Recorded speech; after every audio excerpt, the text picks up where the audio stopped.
Сәлем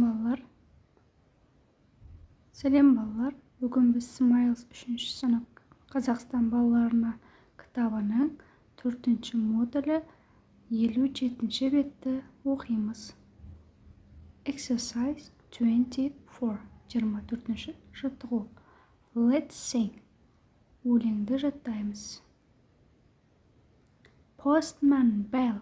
What's in your bag? A parcel or a letter?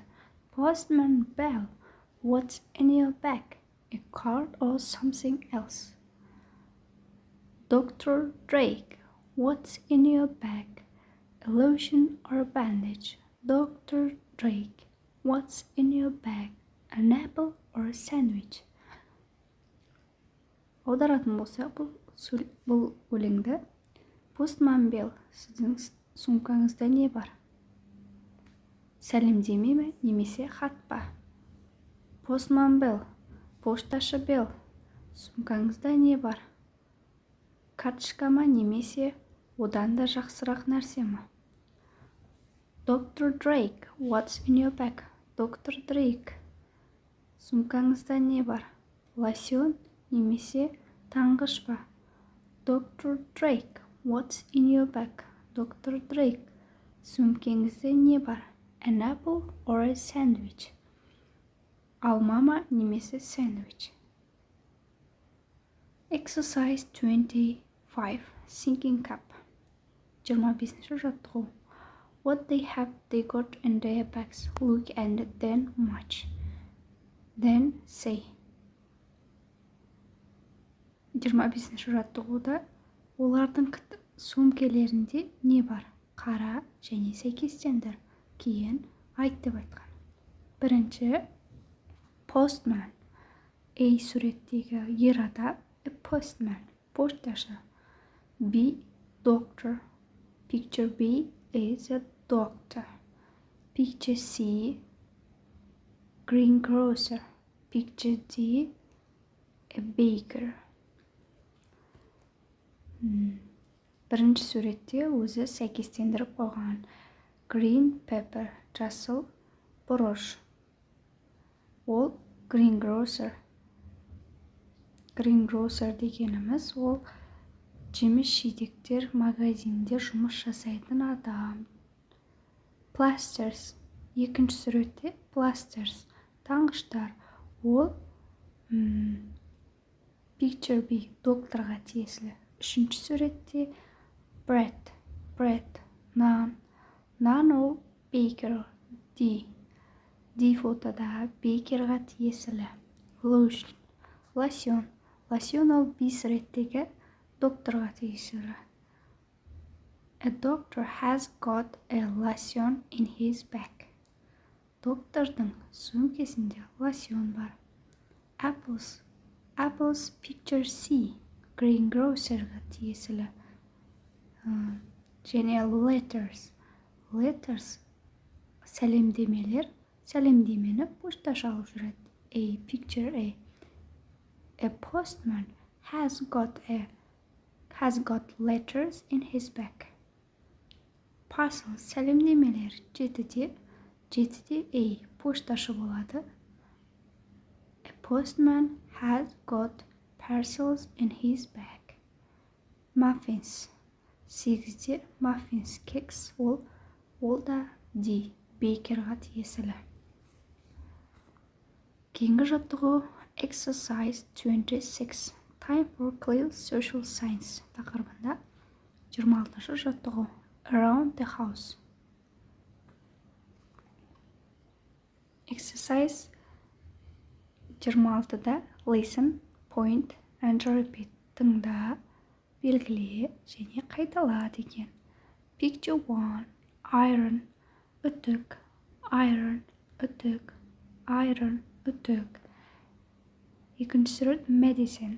Medicine, дәрі дәрмек. Matches, күкірт. Matches, спички, күкірт. Matches. Cleaning things, тазалағыш заттар. Тазалайтын заттар. Cleaning things. Kettle, ол чайник. Kettle. Saucepan, кастрюля. Saucepan, кастрюля. Солай қайталап өздеріңіз жаттығу жасап шығасыздар.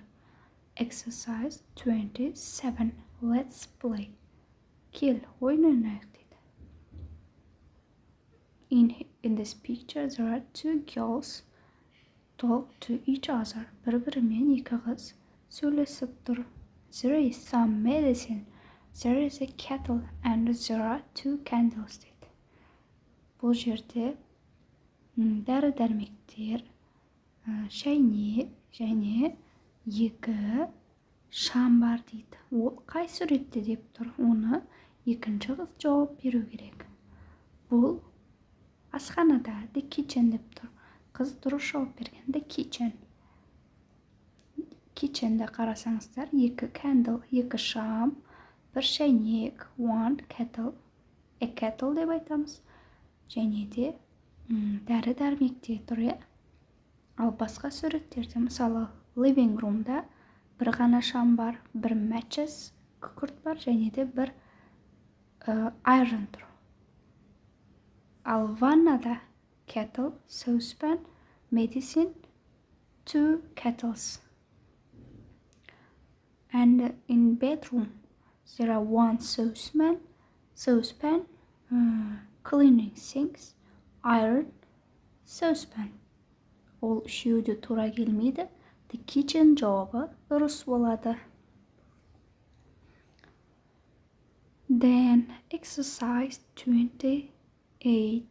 28-ші жаттығу. Safety around the house. There are 7 dangers in this kitchen. Find and circle them. Үйдегі қауіпсіздік.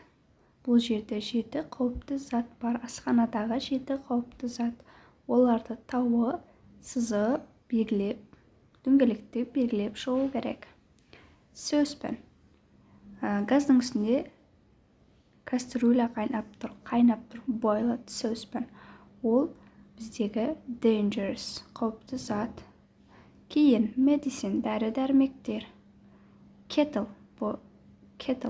Kettleда шәйнекте де шай қайнап тұр. Ол да dangerous, қауіпті затқа жатады. Matches. Күкірт. Ол да ашық тұр. Балалар ойнап кетуі мүмкін. Cleaning sinks. Тазалағыш заттар. Ол да төменде тұр. Cleaning sinks, тазалағыш заттар. Knife. Ол да one dangerous thing. Knife, пышақ. Қолыңызды кесіп кетуі мүмкін.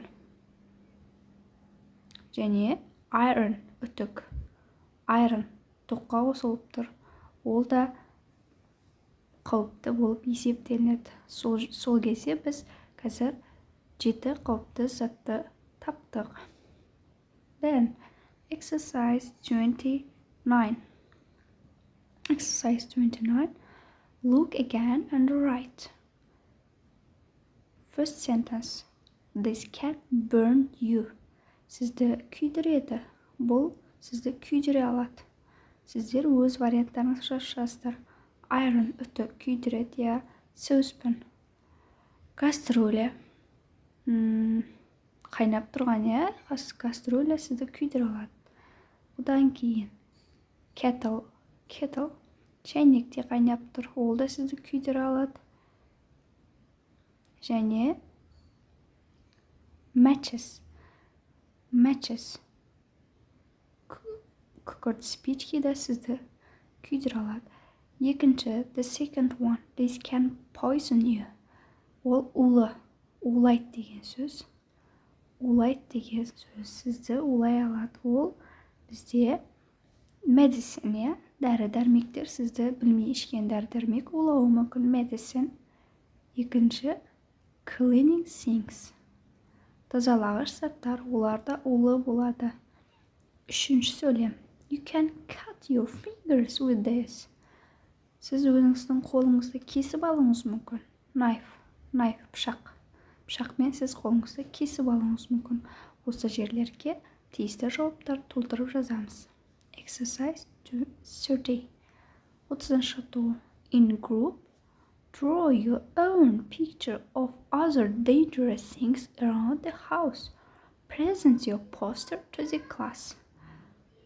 Группамен өзіңіздің достарыңызға басқа қауіпті заттарды, үйдегі қауіпті заттарды тауып көрсетуіңіз керек. Постермен класста қорғауыңыз керек.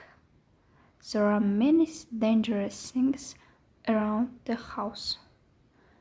Біздің үйде де көптеген қауіпті заттар бар. Балалар үшін қауіпті заттар өздеріңіз ойлап, шығармашылық жұмыс жасайсыздар. Page 60. Our world. Listen and read. Exercise 31. This is Anita from the UK. She is a lollipop lady.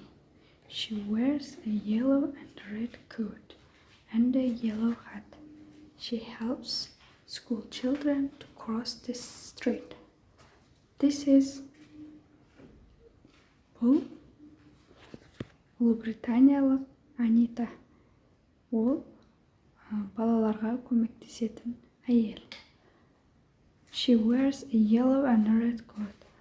Ол сары және де қызыл пальто және де басына and a yellow hat.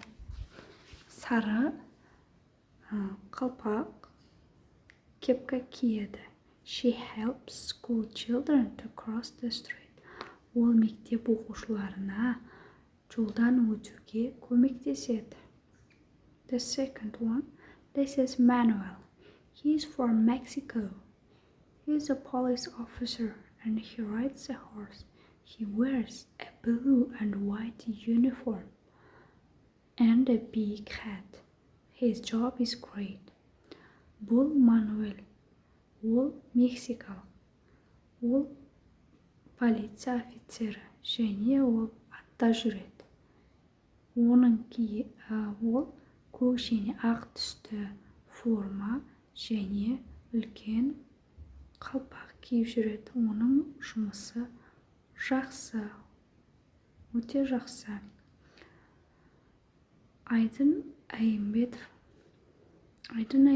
is from Kazakhstan. He is an astronaut.